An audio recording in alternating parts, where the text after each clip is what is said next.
Episode 35, Will You Marry Me? What's the matter? Bryce's voice was cold, distant.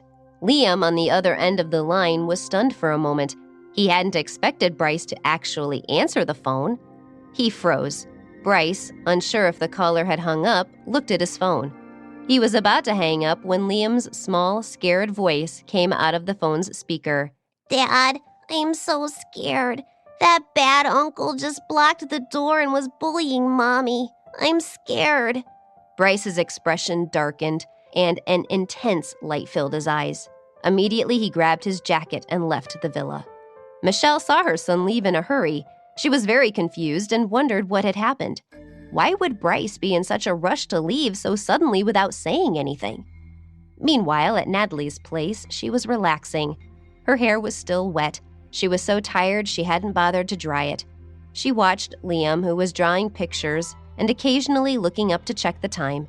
Natalie was about to tell Liam to go to bed and rest when the doorbell suddenly rang.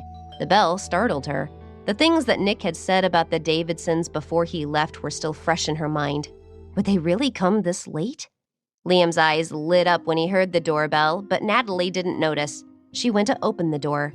Bryce had an icy expression on his face when Natalie opened the door. She stared at Bryce, her eyes wide, not knowing how to react for a moment. He looked at Natalie. Her skin and hair were glowing after her shower. Her skin was like porcelain, he thought. Natalie blushed, noticing him staring at her. Confused, she closed the door. Bryce was still standing outside the door, but he wasn't angry. Instead, thinking about her being so startled, he felt a surge of sympathy and affection for Natalie. Natalie went to the bedroom to change her clothes. Meanwhile, Liam opened the door and welcomed Bryce in. Bryce was able to size up the two rooms in front of him. Although the house was small, it felt very cozy and welcoming. Natalie walked out of the bedroom. Seeing Bryce sitting on the sofa, she couldn't help but ask awkwardly, "What are you doing here?" Bryce asked bluntly, "Where is that guy? The one who was here?" Natalie immediately realized he was asking about Nick. She stuttered a reply, "He's gone already," then asked, suddenly suspicious, "Hold on, how did you know he was here?" Bryce looked at her but did not respond. She immediately thought, "Must be Liam again," and said, "Look, everything is all right now. Did you really come all the way out here for that?" Bryce realized that Liam had tricked him and shot the boy a sulky look. He would help if Liam asked, sure, but that didn't mean he would let himself be taken advantage of. But Bryce wasn't able to be as stern and cold-hearted with this little guy as he was with other people. No one ever dared to take advantage of Bryce's position.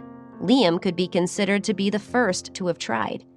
When Liam saw Bryce's dissatisfied expression, he got a bit scared and pretended to be sorry. Dad, I didn't lie to you. That bad uncle came and insulted Mommy. He threatened Mommy. He said he would come back and force Mommy to marry an old man. "Liam, don't say another word," Natalie scolded him, starting to get angry.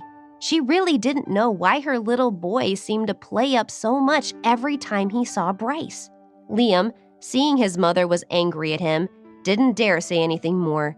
He pulled on her sleeve, trying to placate her. When Bryce saw the mother and son's interactions, his eyes flashed with sudden emotion.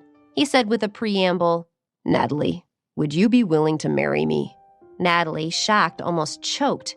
She wasn't sure if she had heard him correctly, so she asked, "What did you say?" Bryce's expression darkened. He had blurted out the question just then in the grip of his emotions, but he knew he couldn't take it back. He looked at Natalie and said, "Well, your family wants you to marry that old man, so why don't we get married instead? If you marry me, no one will dare threaten you anymore. And anyway, my family is pressuring me to get married. We would be doing each other a favor." Natalie frowned and said, "So that would be a fake marriage, and we'd not interfere with each other's lives?"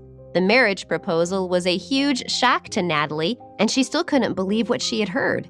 Bryce actually was considering marrying her? Is this person crazy? Or maybe he isn't thinking clearly? And how can he be so casual when discussing his own marriage? But she had to admit that if she was with Bryce, her and Liam's life would be better. And yet, somehow, this did not seem fair to Bryce. She said, "Bryce, please don't joke around." Then, feeling confused, she added hesitantly, "Even if we were to get married, would your family agree to it? Don't you have to take into account what they would think?" The questions from Natalie made Bryce slightly upset. He didn't like to see Natalie having all these doubts, but he got the feeling that this woman was not a bad person. Bryce said, "I've never cared what other people think or feel when I do something. All you need to tell me is whether you'll marry me or not. If you agree to my proposal, I'll see you at the courthouse tomorrow. Meet me there at noon, okay?"